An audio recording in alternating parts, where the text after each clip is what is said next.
Good afternoon and welcome to our Wednesday afternoon session for the Mario A.J. Bennekin Black History Symposium, our fifth annual here in 2025. Our theme symposium this year is Echoes of Resilience, Black History, Black Artistry, History, and Identity. And we are at the halfway point in this fabulous week. We've had so many amazing presentations so far, both online and in person. We still have more presentations tomorrow, Thursday, and Friday. My name is Sally Robertson. I am the co-chair of the committee that works on this amazing symposium all year. I'm also the department chair for the Fine Arts Department and professor of theater here at Georgia State University's Perimeter College. And I have the honor of being the host of today's session with Dr. Jennie Lightweis-Goff, and she is a part-time instructor here at the college, and she also is a scholar and a lyric essayist. She is the author of two scholarly books, Blood at the Root and Captive City. Her essays have appeared in major journals of U.S. literature, including Signs and American Literature, Mississippi Quarterly, Minnesota Review, and South. Dr. Lightweis-Goff's creative nonfiction has appeared in the Los Angeles Review of Books, The Point, Liberties, and at the Substack platform. Check out Substack if you aren't on there yet. Her Substack is called The Butcher's Darling, where she writes on grief, precarious labor, sobriety, and intellectual work that was born in the back of the house. We will have time after her presentation for questions. As she told me in the beginning, she is a talker, not a reader. So she is also very engaged with learning and teaching. So think about questions, drop them in the chat, and we will get to them after she presents. Welcome, Jennie. It's so nice to have you here. Thank you. I really appreciate it. So I can't see anyone. I can just see my presentation, and that may make it like less anxiety producing, but maybe also less conversational. We'll see how it goes. So this is a story about Charleston as much as it's a piece of scholarly writing. My sort of starting point for this project is two feelings essentially. One is that Southern cities have become subordinate, older Southern cities on the coast have become subordinate to kind of two behemoths in urban studies. One, of course, is New York, which is the city that most urban studies work is about. And when urban studies comes to the South, it's virtually always about Atlanta, and not about old Atlanta, but about sort of post-1970s Atlanta. So I started this project by thinking about the preserved core of the coastal South, which are sort of the secret sharers of Atlanta, Charleston, New Orleans, Savannah, places that are really quite different. And what I argue about these sites, which are universally ranked as the most visited places in the United States. And so what I argue about these places is that they're preserved in both senses of the word, to borrow some terms from psychoanalysis. They're preserved because they're both protected and embalmed, if that makes sense, sort of stuck in the moment of the 19th century. One of the other arguments I make that's particularly relevant to this chapter of my book, because I'm presenting part of my book, Captive City, most relevant to this study is the kind of questions about Charleston. Charleston is an origin point for so many African Americans, contemporary African Americans. The lazarettos and entry points, the port of Charleston is Ellis Island for so many Black Americans because of the history of the international slave trade there. New Orleans is the kind of port of the domestic slave trade. But Charleston does not appear in American literature, memory, or scholarship in any way close to what New York does, right? So that history, those sort of points of entry disappear in a lot of thinking around urban studies. And so it's my hope to kind of restore Charleston to different kinds of American stories and to think about that point of entry. And also the second part of my my thinking is about the enslaved people in cities, which is that like their specific stories have been rendered invisible too. And I'll just note some of the reasons really quickly before we get into this particular story. And I think to begin with, what I call a captive city is a place where post-industrial labor, the kind of shift to the service sector, captive cities are places where that came earlier because their industrial labor was slavery. And so at the end of slavery, they have to reconstruct themselves with a lowercase r around service work. And throughout the book, the claim that I make is that these cities, Charleston, Savannah, New Orleans, Baltimore, to some extent, they are addicted to cheap labor. And they remake themselves around that model where most people work in my home in New Orleans, 35% of residents work in a restaurant. And that's not even counting hotels and a number of other kind of like parts of the hospitality sector. And so what I argue is that one can still see the service culture here if one only looks for it, but looking for it is of course uncomfortable. One of my other arguments is that essentially someone who is enslaved in a cityscape is doing similar labor to what we see in cities now. So if you come to New Orleans, you can imagine sort of a 19th century analog for what you do. The person who drives you to your airport, from your airport to your hotel, that is work that could have been done by an enslaved person from the dock to the hotel. The person who takes your bags upstairs to your room, that is work that could have been done by an enslaved person. That's not hard for people to imagine, but the clerk is also enslaved.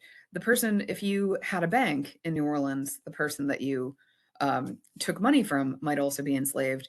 And then there are enslaved people in the brigade system, in kitchens, and in the front of the house as waitstaff. And I think that contemporary Americans have a difficult time imagining enslaved people with money in their hands because of like the way slavery is conceptualized as agrarian.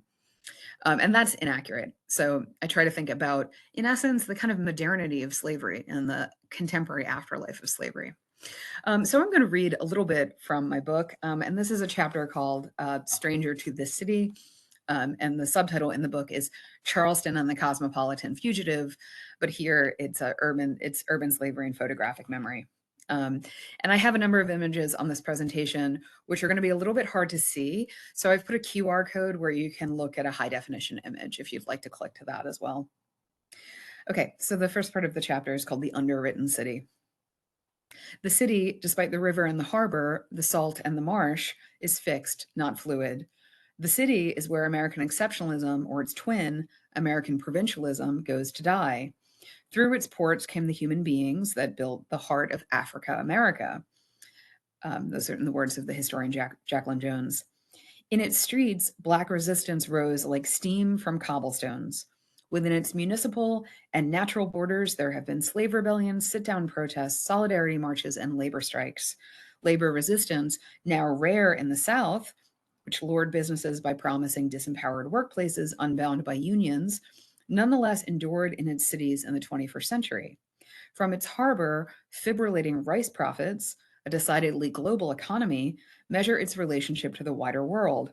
When Asia is in ascendancy, it falters. When Asia falters, it rises. Throughout the city's history, the brutality of collective violence provided America with a negative ego ideal.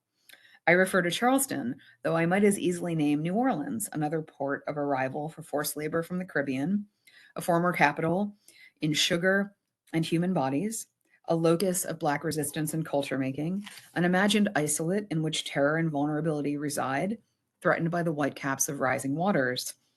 Americans imagine New Orleans as the site of national vulnerability to climate change. They imagine Charleston as the wind tunnel that circulates the belch and blast of a violent past into the contemporary US. Subject to rhetorical subtraction from both the region and the nation, these coastal cities are at once forged and dissolved in the ideological crucibles of American exceptionalisms. Global sensual New Orleans is not alone among US cityscapes. Fixed ideas about cities were practiced and refined in Charleston before the flood of quasi-Orientalist travel writing that followed the Louisiana Purchase. So I'll say in the 18th century, when Charleston is being constructed by Anglophone settlers, there are many, many visitors write home being like, oh, Charles, I'm not in South Carolina, I'm in Charleston. And I'm not in America, I'm in the Peru of North America, is how it's often described. And that has echoes in the 1970s and 1980s when James Baldwin is in Atlanta, and he describes how people will say to him, I'm not from Georgia, I'm from Atlanta.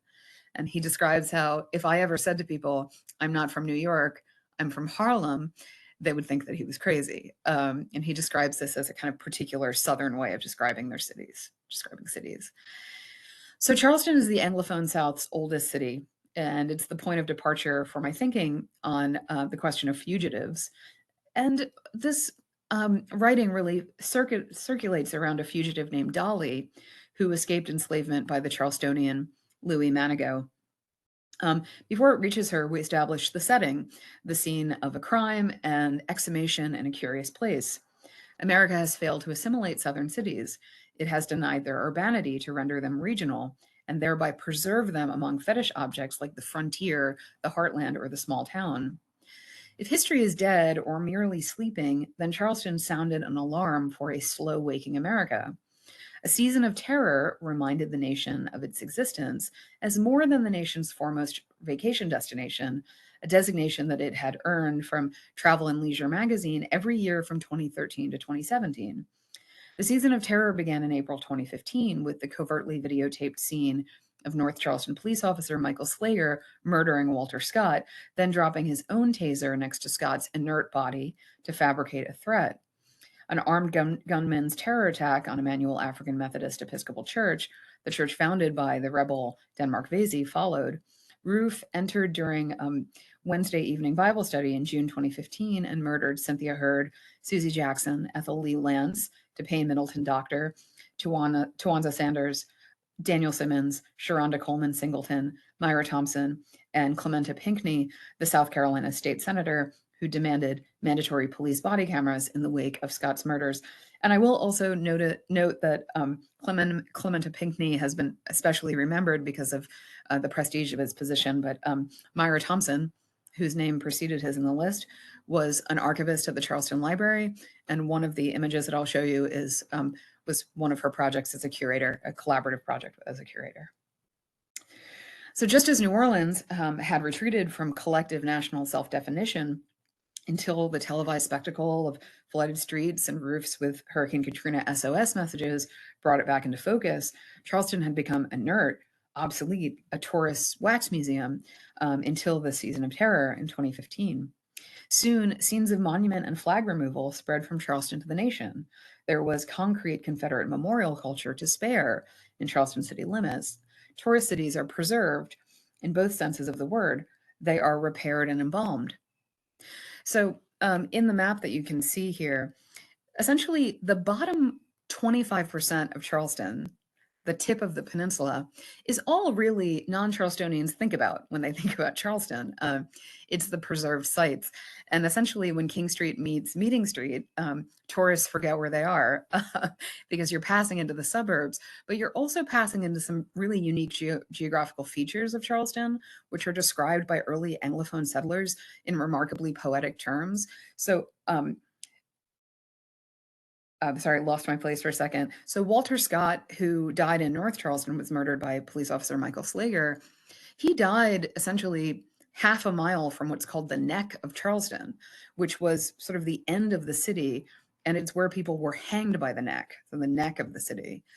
It's where the prisons were in the 18th century. It's where Magnolia Cemetery is now. And its name is in essence a kind of grim poetry. And so some parts of the Ashley and Cooper River are described as the tongues of Charleston in that early writing about it, when its architecture and geography and topography are all being named for this kind of surveillance culture around slavery. Dr. Lightweis-Goff, can I stop you for just a moment? Sure. Apparently, being in presentation mode does not advance for us from your side. Okay. Would you like to try Okay. taking it out of presentation mode and I will, see if yes. it will advance? Because we do want to see that map. Okay, can you see it now? Not yet. Now I'm just seeing you. Okay.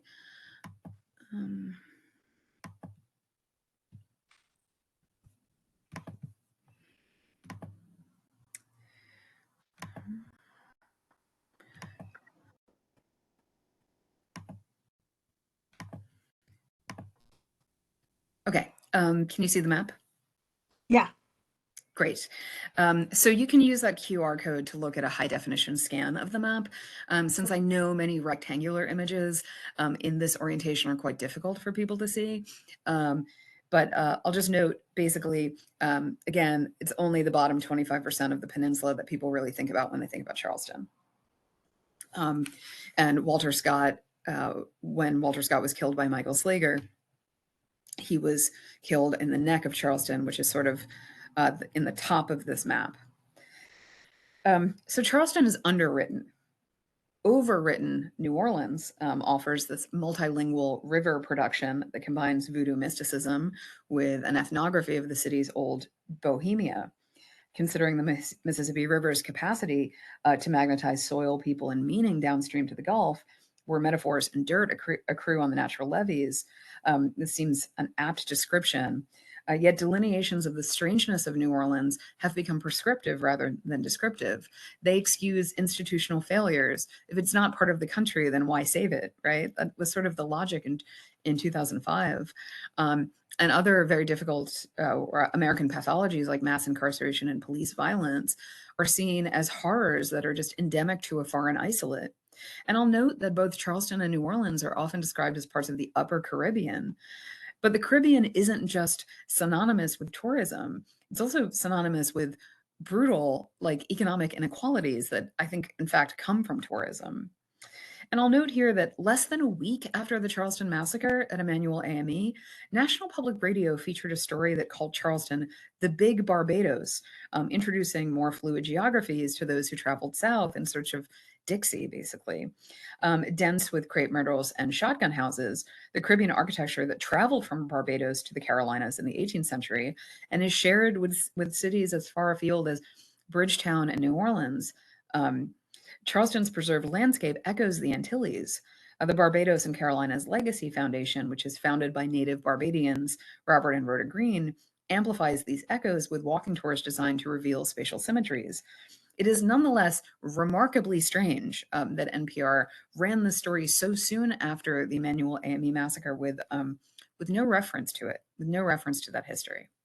And I'll show you. I'll advance the map one more. So this is a modern image of Charleston, and Nick Butler, who completed this project called Squeezing the Charleston Neck. These resources were part of the archive that Myra Thompson, who was killed in the AME massacre, part of the archive that she worked with. So Charleston is sometimes described as exceptional to South Carolina's norms in the same way that Atlanta is described as sort of like outside of Georgia. And because of these problems, because of the fact that this city is so important as a point of entry, but so diminished in contemporary American culture, it's just, not a lot of people live there. It's considerably smaller in terms of proportions than it was in the 18th and 19th century. You have to use a really hybrid archive to study Charleston. And you have to make some kind of exceptional leaps to study it as well. So I'm going to move a little bit forward, and I'll show you some of those strange leaps that I had to make. So as a scholar, I became fixated on what's called the Dolly Notice. The land around Charleston was associated with toil and malaria.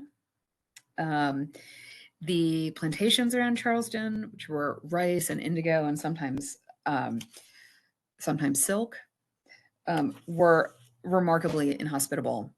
And many elite whites owned houses that were basically 25 miles apart, and they lived there seasonally. And so often did the enslaved. So this is a fugitive notice for Dolly, who was enslaved by Louis Manigault, who, if you've spent any time in Charleston, you've probably seen his name because his grandfather's home is the Manigault Museum, which is a really important house museum. And it's the first stop. It's across from the Charleston Convention Center. And then if you go down to the Charleston Museum, that was endowed by Louis Manigault and his brother.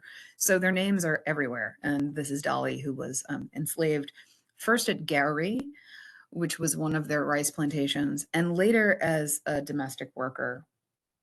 What's interesting, all of her life is interesting, but at the end of the Civil War, elite Charlestonians fled to Augusta. They did so because the Union Army was in the harbor, and they often brought sort of all the luxuries of the battery with them, and that often included the domestic enslaved.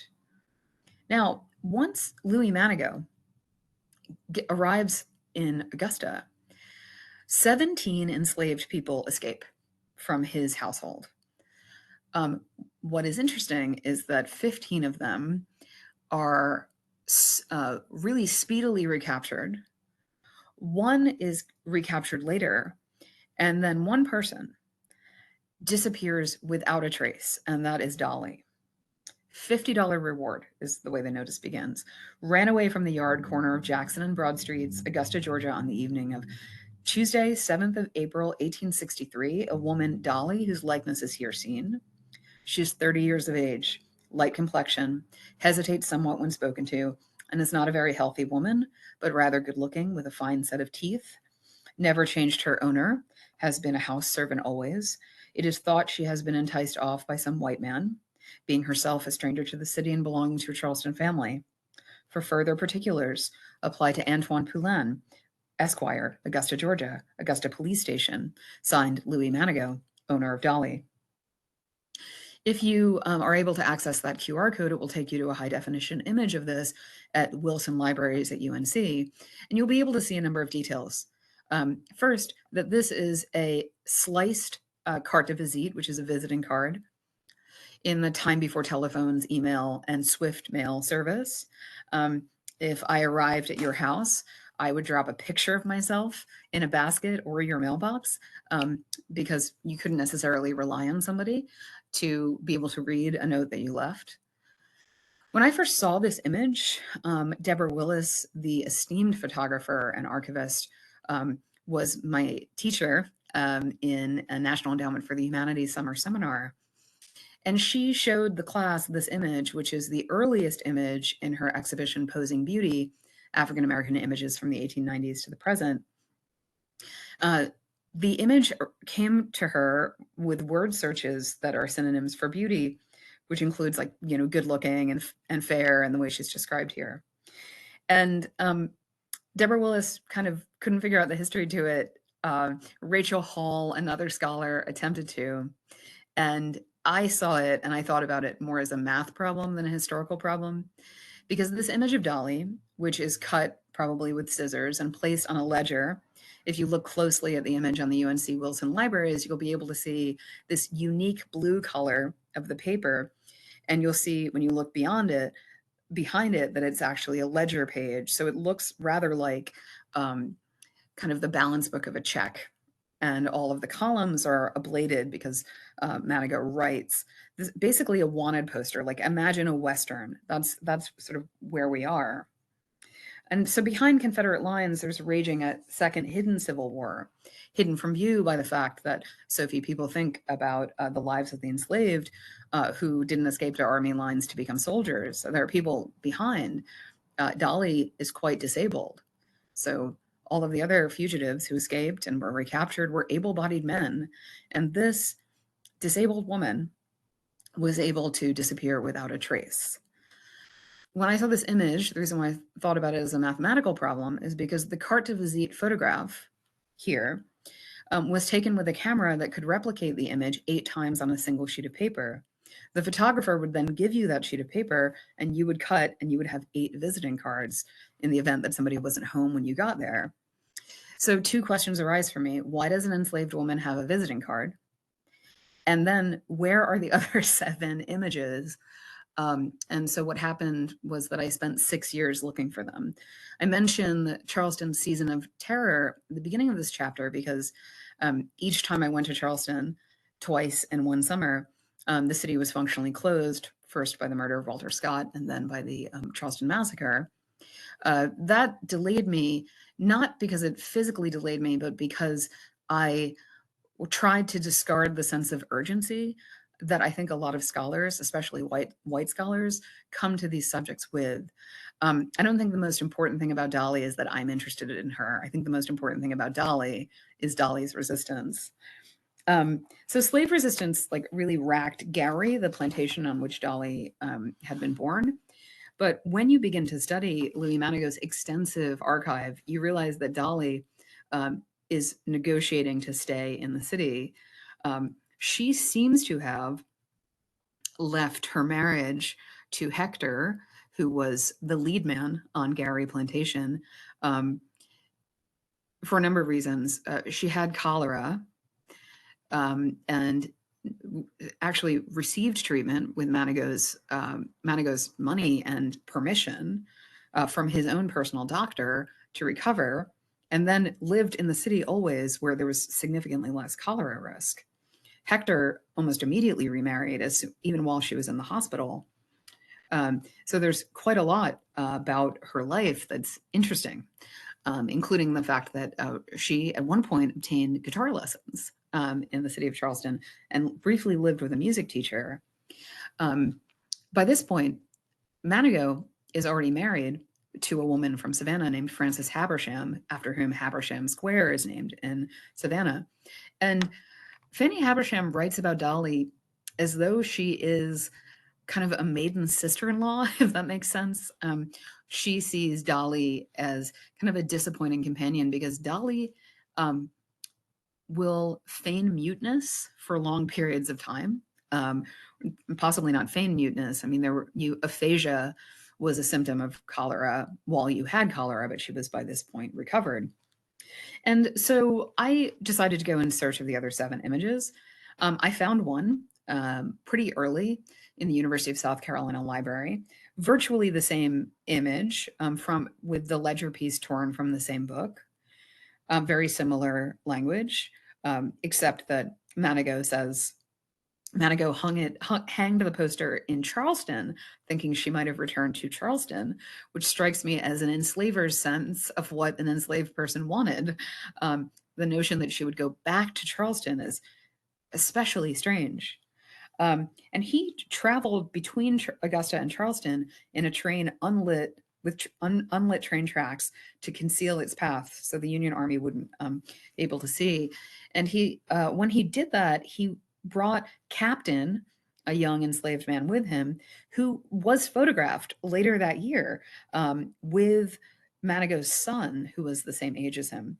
And this image, the image of Captain and Louis Manigault Jr., was for a long time displayed in the Charleston Museum, and they opted to take it down because of the pictures that tourists asked were very aggressive.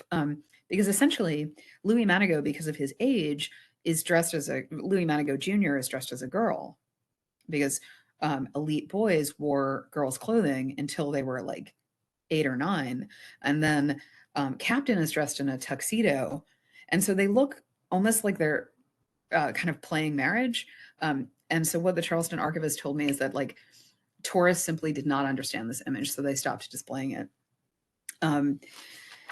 What then happened was that I could not find, the other images. And so after a day of working in the Charleston archives, I just decided, on one particular exhausting day, I decided that I would start making phone calls to figure out if I could find any living descendants of Manigault in Charleston. And that's when I found the third. I found 3 of the 8 images, or what I have. So this photograph, which appears in my book, I'm not allowed to give you a QR code to a high definition one because of copyright issues. Lauren Northup, who is an archivist, a historian, and a descendant of Louis Manigault, allowed me to go into his scrapbooks and begin to look at these images, to look at his diaries, his personal history of the war, his ledgers from home and the plantations. And this is the image that I found. As you can see, the visiting cards that he's cutting to make these fugitive posters include a picture of Notre Chère Petite Marie, which is his child who died. She died 3 weeks before Dolly's escape. I think that's a significant number.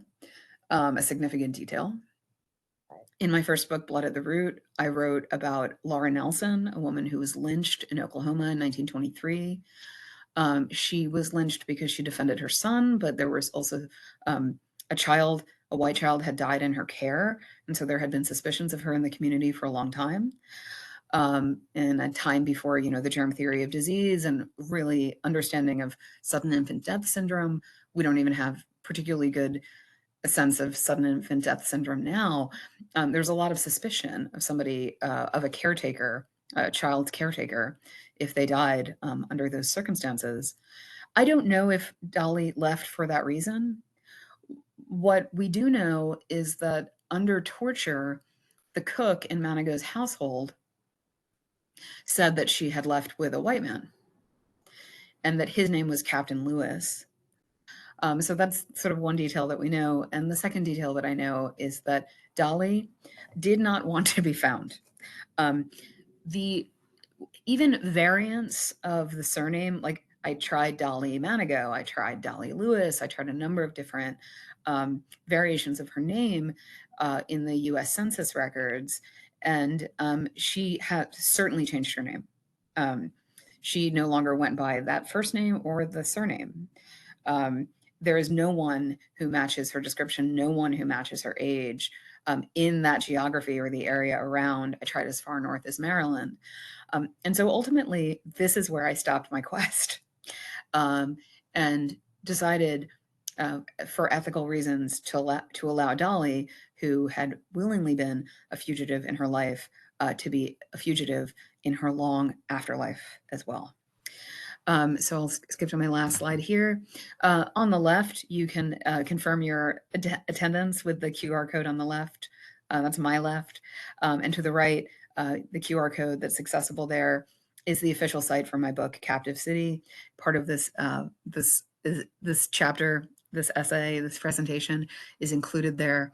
I am so grateful to you guys for listening and for hosting me. I really welcome emails at the email, my GSU email address, which is there. And I'm always happy to answer questions and to seriously consider suggestions. Thank you so much. Thank you so much, Dr. Lightweis-Goff. That was fascinating. Thank I feel you. like I just want to sit down and talk with you for hours because you brought up so many amazing things. And I'm going to let anybody who has a question, please drop it in the chat while I'm chatting. Before anyone gets a chance to do that, I do want to say, I found your take on Charleston spot on and really interesting because I went to Charleston the first time 2 years ago. Mhm. And the entire time I was there, I just had this weird layered feeling about it that I couldn't put my finger on until I took a tour with a person on one of the bicycle riders. And she was also a historian, and she just started telling me about a lot of the stuff you did. And I just went, oh my gosh, that is fascinating. So thank you for that, because that kind of gave me a more rounded understanding of why I had such a visceral reaction to Charleston. I'm going to stop sharing so I can see everyone's faces. Yeah. Yep. So let me click back over. Yeah, I think Charleston, the fact that it is a major American city has more or less been lost to time. And I think a lot of people have the reaction that you're describing when they go to Charleston for the first time. Currently, I am working on a 20th and 21st century project that treats all of these cities. And so, to my mind, what makes Charleston, many things make Charleston interesting, but to my mind, one of the biggest artistic and cultural productions of the 20th century has its origins there, and that's Porgy and Bess, which people don't really think about as a Charleston project because it became a kind of vestige of like sort of the American proletarian story, right? And more or less, DuBose Hayward, who was an elite white man, wrote the novel Porgy in 1925. George and Ira Gershwin adapted 11 years later for the stage. Truman Capote tours the Eastern Bloc, including all of the Soviet Union, with the Everyman Theater production of Porgy in the year that Stalin died. And so it has this massive global reach. And those are 3 artists, 2 elite white Southerners, one George and Ira Gershwin are, of course, Jewish immigrants from the shtetl. But these major white American artists more or less made their career on this Charleston text. And there have, of course, been criticisms of both Porgy and Bess in the almost century since it's premiered since. But Black artists have done tremendous resistant work with it, from Sidney Poitier to Paul Robeson. You know, the current covers, the sort of 21st century covers of Summertime are vast. Lana Del Rey covered Summertime, Janis Joplin covered Summertime, but they are not covering the opera version of it. They're covering Sam Cooke's version of it. Maya Angelou's first acting role was in the Everyman Theater version of Porgy and Bess. I don't think she went to the Soviet Union, but certainly, like, this is just a tremendous, tremendous, American behemoth, and it comes from Charleston. But I think people think about it as a quite generic South. But when you read the original novel, you see the urbanity of Porgy's South, and you see that essentially all of the Black characters in this book are not provincial; they're cosmopolitan. And I think about Dolly in the same way. And so I think Charleston has this remarkable history of Black resistance, as well as the history of the brutality of the slave trade, which are what's visible in its tourist culture. Yeah, exactly. Dr. Kim Bennekin dropped in the chat that Dr. Mario Bennekin, who we honor with the symposium, was born in Charleston, and his parents are from Charleston. I did not know that. And that he had just begun researching the Gullah Geechee communities down there, which I don't research them, but I'm fascinated by them and try to keep up with their current activities because I'm a foodist, kind of a foodie person, and they are always putting information out there about their food communities. So what a great thing to have you here and to have that connection to Mario. Let's see. Valerie Matthews, a faculty member here, says the fact that Charleston is underwritten and New Orleans overwritten resonated with her and her research, and makes her appreciate Lawrence Hill's treatment of antebellum Charleston and Someone Knows My Name even more. Thank you, Val. Thank you. So I did want to ask about Dolly some more. So are you still looking for her, or have you just said, nah, I can't find her, she's too good? Yeah, that's the way I think about her now. Like, I really think about her as having escaped from the gaze of history as well. And I have, like, the utmost respect for that. There are moments when I thought that when I think that I've seen her somewhere else, and often those moments are quite, like, grim and depressing. Quentin Tarantino's Western, The Hateful Eight, came out while I was looking for the Dolly images. And there's a character in it who's a fugitive from slavery. Her name is Minnie. She runs a bar in, like, the dead center of Wyoming, like, and in the middle of a blizzard is hosting, like, these 8 criminals, more or less, which, leads to the remarkable violence. I mean, it's a Tarantino movie. And I was like, is this some version of Dolly? Is this what happened? And then at the end of the movie, she is dead on the floor of her haberdashery. And I was like, no, I don't want to imagine, like, sort of any future for Dolly, because it's not mine to imagine. It was hers to create, And so, yeah, I do think about her as deliberately lost, right? So what I ask people to do is I say, like, it is to your imagination. It is, like, not to mine, in a way. So I describe in the book that this poster is the first chapter of a novel by Toni Morrison or Gail Jones, but she is, like, she does not belong to history in that way. She does not belong to anyone. Yeah. I love that. I think that's exactly right. So thank you for that. Thanks. Anybody have questions in the chat or anything to discuss?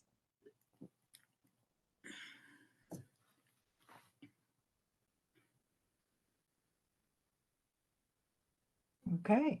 I think we have answered, well, you're definitely gave us as much information as we could take for the moment. And those maps were fabulous. Thank you for those and the QR codes. I was looking at them while you were talking. Yes, we have comments, amazing presentation. Thank you so much. Yes, indeed. So please, everyone, let folks know that the recording is going to be available on the website in case they did have trouble getting in. And don't forget that tomorrow we have even more presentations. Of course, I've closed my link because I was busy looking at photos, but please go to the Mario Bennekin Symposium website because we have some great things going on tomorrow. And of course, I'm going to put a plug in for our Friday afternoon poetry session in the Clarkston Student Center because, you know, what Dr. Lightweis-Goff is talking about with history, you know, we never know when we can leave a little trail behind in case we do want people to find us. And if you write poetry and become a part of our poet tree, you never know when that might be something that a researcher in 100 years might say, oh, I know where she ended up. And that's just one more fun thing. So for now, also, I put a note in the chat and I'm about donating to the Mario Bennekin Symposium. We love every dollar that anyone can give us because it allows us to bring fabulous keynote speakers and others to give their research and reflect and offer us these wonderful viewpoints. So otherwise, I believe that's it for me for now. And thank you so much, Jennie, Dr. Lightweis-Goff. And I hear that you're going to be on campus next month as well for another session. So yep. Yes, March 10th. So if you would like to hear more on her book, she will be in our very presence on campus, and we'll make sure to keep an eye out for info from the English department on that. But I definitely want to meet you in person and hear you talk some more about that. So other than that, everyone says wonderful, thank you, great, amazing, and I agree.